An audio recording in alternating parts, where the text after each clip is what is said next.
Most athletes crumble under pressure, not because they lack skill, but because they lack composure. If you've ever panicked in a big moment, overthought your decisions, or let your emotions take over, then this video will fix that. I'll break down exactly what composure is, why most athletes don't have it, and how you can train it like the best in the world. If you're new here, I'm Sam, a mental performance coach who's worked with athletes in over 20 different sports. It's literally my job to help athletes like you stay composed and perform your best when it matters most. So let's get started. Right, so first off, let's get crystal clear on exactly what composure is. Composure might seem like something athletes either have or don't have, but in reality, it's a learned skill. Just like dribbling or passing. It's not about being naturally calm, it's about how you manage your mental state, your emotions, and your focus, especially when the stakes are high. Think of composure like the control you have over your car on a slippery road. When the weather's perfect, it's easy to cruise, but when it's raining or when you're heading into a sharp curve, the real test comes. Composure is like your ability to steer through that storm without spinning out of control. At its core, composure is the presence of certain mental and emotional factors, and also the absence of others. So let's break them down. So firstly, in order to be composed, the number one thing you need is clarity. Composure means you're clear-headed. You're not lost in the noise of the game or overthinking every move. Instead, you're focused on what needs to happen in the moment. Just like when a quarterback surveys the field and makes a split-second decision based on what's right in front of them. Next, you need control. Think of it like being the pilot of a plane. Even when turbulence hits, you remain in control of the aircraft, adjusting for any sudden changes. In sport, composure lets you control your response to pressure rather than letting the pressure control you. And then lastly, something that is often neglected by athletes is pre-programmed decisions. When you've trained your mind to be decisive, you're not thinking too much in those crucial moments. Think of a penalty taker who knows their exact strategy, where they're placing the ball, so that they don't then freeze under pressure. Their decision-making process is automatic because they've mentally rehearsed it thousands of times. But it's not enough to just have these things in place to be composed. You also need certain things to be absent. Firstly, panic. When composure is present, there's no moment where you freeze. You've seen athletes fumble or hesitate right after making a mistake. That's panic. It's like running on a treadmill that suddenly speeds up, throwing you off balance. Panic forces you to lose focus and control, whereas composure prevents this. Next is overthinking. In the heat of the game, overthinking is a killer. It's like being handed the ball and starting to think about every possible way that you might mess up before you even make a move. That's when things go wrong. Composure lets you trust your instincts and focus only on what's needed right now. And then lastly, emotional hijacking. Ever get so frustrated after a bad play that you let anger or self-doubt take over? That's emotional hijacking. Composure means you're able to stay cool even when your emotions are threatening to pull you in all kinds of different directions. It's like a goalkeeper letting in an easy goal but then immediately resetting, focusing on the next play without allowing frustration to interfere and cause a complete collapse. So be honest, in the comments below, let me know which of these three things impacts you the most and prevents you from being as composed as you'd like to be. So to recap, if you want to be composed, you need clarity, control, and pre-programmed decisions. But just as importantly, you need to avoid panic, overthinking, and emotional hijacking. Now, these are the building blocks of composure, but here's the kicker. Most athletes don't have them when it matters most. In fact, there's a whole other state that's more common than composure in sport: discomposure. Yes, this is an actual word, and what I find funny is that most athletes have never heard of it, but it's the state that they're experiencing way too often. So discomposure is the complete opposite of composure. It's that feeling of being mentally out of control,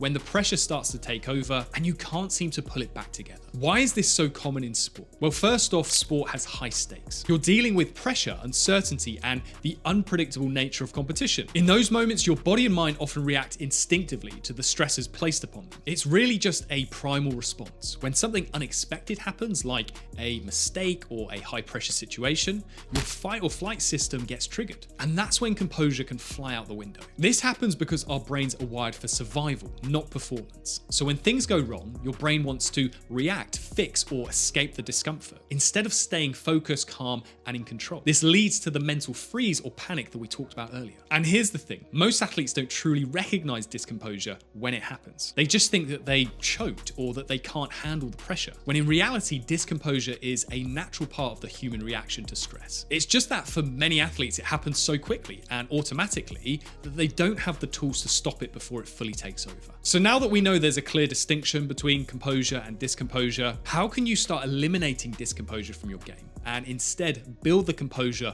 of a true clutch performer? Well, there's 3 steps that every single athlete must take no matter their sport. First up, imagine you're standing on the edge of a platform, ready to do a bungee jump. Your heart is racing, your palms are sweaty, and your legs feel a bit wobbly. Now picture 2 people standing next to each other on that platform, both feeling the exact same physical symptoms: the rapid heart rate, the rush of adrenaline, the butterflies in their stomachs. One person looks down and thinks, "I'm so nervous. This is terrifying. What if the rope breaks? What if I panic?" The nerves take over and the experience becomes something they dread. The other person looks down and thinks, "I'm so excited. This is going to be amazing. The adrenaline, the rush, I've got this." Despite the same physical symptoms, this person embraces the pressure, choosing to frame it as a challenge. They lean into the excitement, feeling more engaged and alive in the moment. Both people are experiencing the same physiological reactions, but how they appraise the situation, whether they see it as a threat or a challenge, completely alters their experience in that moment. This exact principle applies to sport. When you view pressure as a threat, you perceive it as something that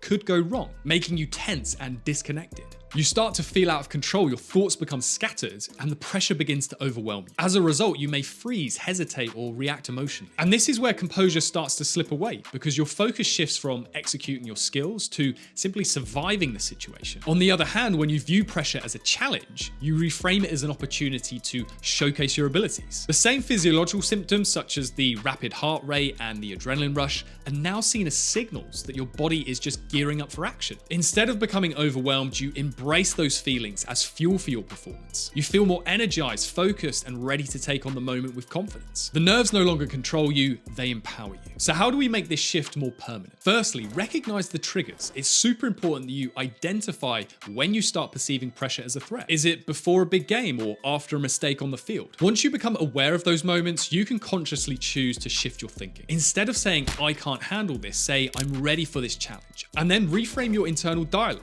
Every time you feel nervous, remind yourself that those nerves are just a sign that you're engaged, not that you're in danger. Replace thoughts like, "What if I fail?" with, "What if I succeed? What's the best I can do right now?" By consistently reframing pressure as a challenge, you'll gradually train your mind to stay composed when it really matters. You'll be able to think clearly, maintain control, and make decisive moves even when the stakes are high. But look, just reframing pressure isn't enough to build that strong sense of composure in sport. It's something that also has to be trained and conditioned so that it becomes automatic when you need it most. Probably the best example of this doesn't come from sport, but actually comes from the US Navy SEALs. Navy SEALs undergo extreme training, including helicopter crash simulations.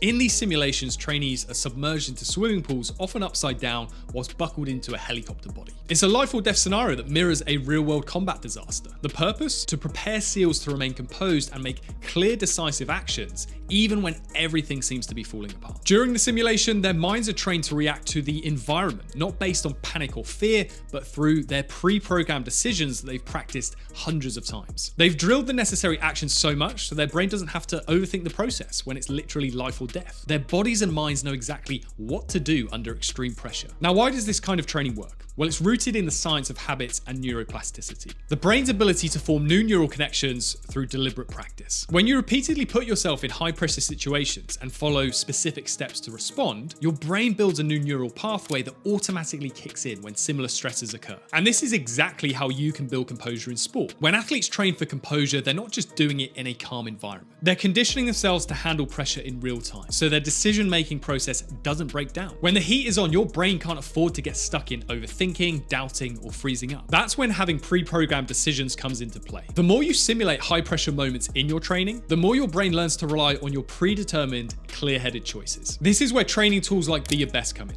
and I'm delighted to say they're today's video sponsor. Be Your Best is a VR training app designed to simulate game-like scenarios, helping you practice high-pressure moments like scanning the field, making quick decisions, and beating the press. By immersing yourself in these VR simulations, you're training your brain to respond automatically and with composure when the real pressure hits. Just like Navy SEALs rehearse the most intense high-pressure scenarios to build resilience, VR training helps you rehearse the mental side of your game, conditioning you to perform at your best in high-stakes moments. Over time, these virtual training experiences will help you develop the mental habits necessary for clear-headed clear-headed decision making, rather than getting lost in overthinking or panic. Through features like challenges and awareness tests, you can practice scenarios under time constraints, learning to stay composed and make confident decisions in the heat of the moment. There's also over 800 scenarios to practice, meaning that Be Your Best has you covered in building out those pre-programmed responses necessary to handle every possible source of pressure on a football pitch. And here's the best part. Be Your Best is offering you 20% off your first month or full year